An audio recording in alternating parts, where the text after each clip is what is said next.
Okay, we're going to tie an egg-laying Adams, or female Adams is often listed in a lot of the books. It's a standard Adams pattern. The only addition really is the yellow egg sac that you see at the back of the hook. I like to start my thread in the middle of the hook, wind up to an eye size back from the eye, wrap back to my starting point, and then rest my thread right in the middle of that thread bed is the perfect place for my wings. Now I'm going to burn some hackle tips here to get my wings, and I've placed this hackle tip in to the wing burner, paying attention to the black dot, trying to end it on a black dot. The feathers show up much better if you are able to do that. Here again I'm going into the black dot. I'm going as high up on the hackle feather as I can so that I have the thinnest stem when I tie these in and stand them up. That way they don't act as wind foils and twist the fly. So I put these two hackle tips together, line up the tips, and then size them against the hook shank. Come in here and do a pinch technique. Set those, and I can tell, geez, those are too short. Let me take those off and move them forward a little bit.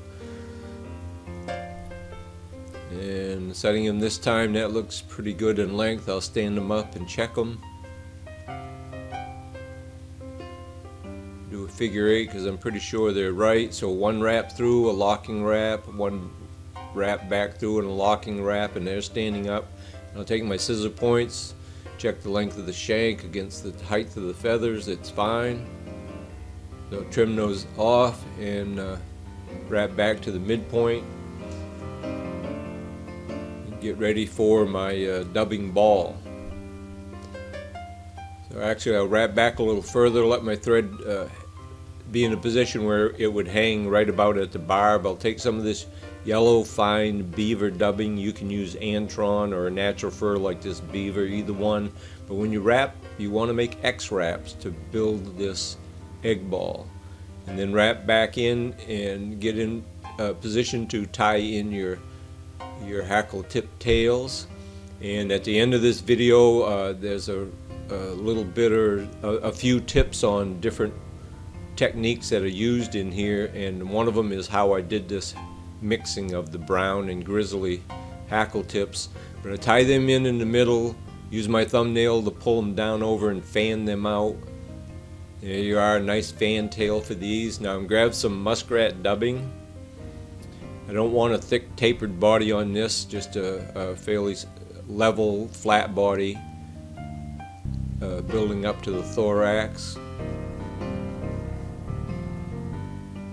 And I'll get my hackle ready here. I've got two saddle hackles. I'm going to size them and make sure they're the right size for this hook, and then strip the fibers away about a 1/4 inch up the stem, and take a few extra fibers off what is going to be the bottom when I tie them in. I'm tying them with the shiny side to the front. Tie those in, bring my thread forward, put it up in the bobbin cradle, and grab my brown hackle just because it happened to be the front one. Make 2 or 3 wraps behind the wings and 2 or 3 wraps in front, and tie that off.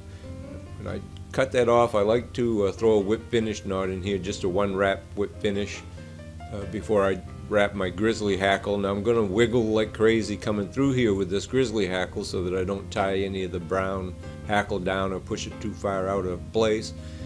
Transition in front of my wings, make a couple wraps in front of there and tie that off.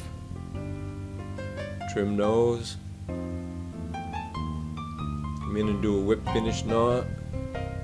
And there you have an egg-laying Adams tied using rotary fly tying techniques. A little closer look at this, and I'll back this off and show you a few of the things that you might want to pay attention to as you're tying these up when you tie your own. One of the first things is the dubbing itself. This is beaver dubbing that I was using. Rabbit works really well. You don't really want anything with a lot of guard hairs, and any synthetic like Antron, polyester type dubbing would work fine. These are tailing fibers. in the brown, and that was a grizzly hackle that I used to get the grizzly for the mix in the tail. This is muskrat in its natural state, and then there's the dubbing ball of just under fur. Now you can use broken tips up this way. That's why I stuck that set of wings in there. You can see how the top of that one was broken, but it'll work fine. Now here's my secret on these tails. I throw a bunch of these brown hackle fibers in this small Renzetti stacker.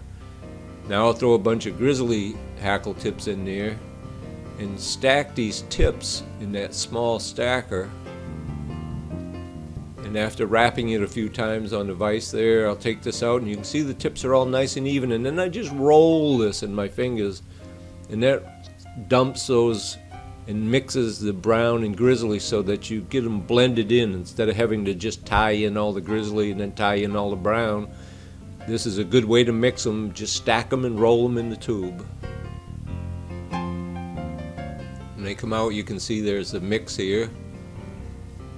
And then you just go ahead and measure and tie them in. One wrap to grab them, another wrap, pull them up on, and in this case I don't have a dubbing ball. I'm just tying the regular Adams here, but they were too long. I just moved them forward, but there they are, and there you can see it does make a nice blend. I hope you enjoyed the video. Thanks for watching.